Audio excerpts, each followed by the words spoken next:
हमारा देश धनवान है पर जनता गरीब है। भूखमरी, बेरोजगारी, गरीबी, महंगाई इससे ग्रस्त है। जातीयवाद, छुआछूत, अस्पृश्यता, उच्च नीचता का भाव समाज के लिए हमारे लिए बहुत दुखद भी है और समाज के प्रगति के लिए घातक भी।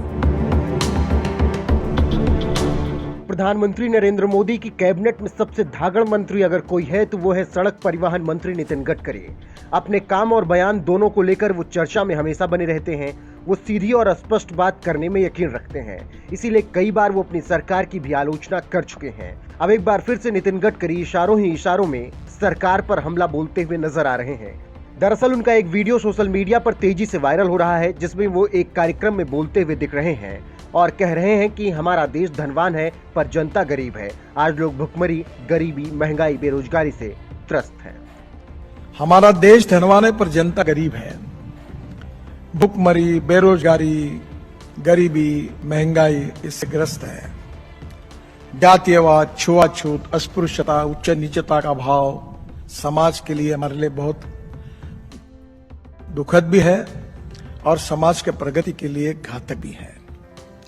सामाजिक समता और आर्थिक समता, social equality and economic equality समाज में प्रस्तावित हो।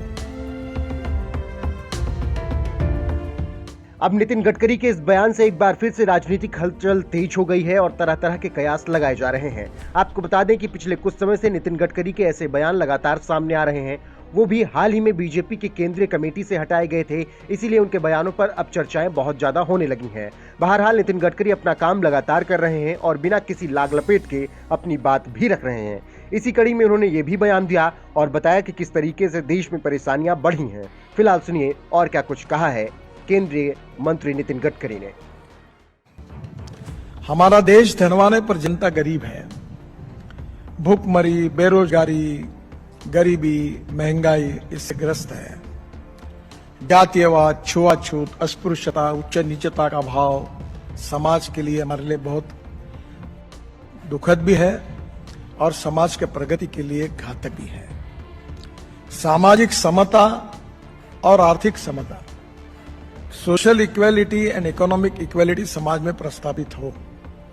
और विशेष रूप से एक भी बड़ी समस्या है कि हमारे समाज में दो विशेष रूप से वर्गों के बीच का अंतर बहुत ज्यादा है।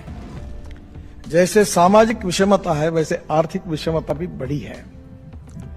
हम लोग सेवा का काम करते हैं, इसलिए ज्यादातर इस विषय का आप सब लोग विचार करते ही होंगे कि हमारे देश में 124 जिले ऐसे हैं कि जो सामाजिक, आर्थिक और शैक्षणिक दृष्टि से पिछड़े हुए हैं, जिनको एस्पिरेंट डिस्ट्रिक्ट कहा जाता है, जहां स्कूलें नहीं है, अस्पताल नहीं है, किसानों के लिए फसल के सही दाम नहीं मिल रहे हैं, युवाओं को रोजगार नहीं है, गांव जाने के लिए रास्ते नहीं है और जिसके कारण वो सामाजिक, आर्थिक, शैक्षणिक दृष्टि से पिछड़े हुए हैं।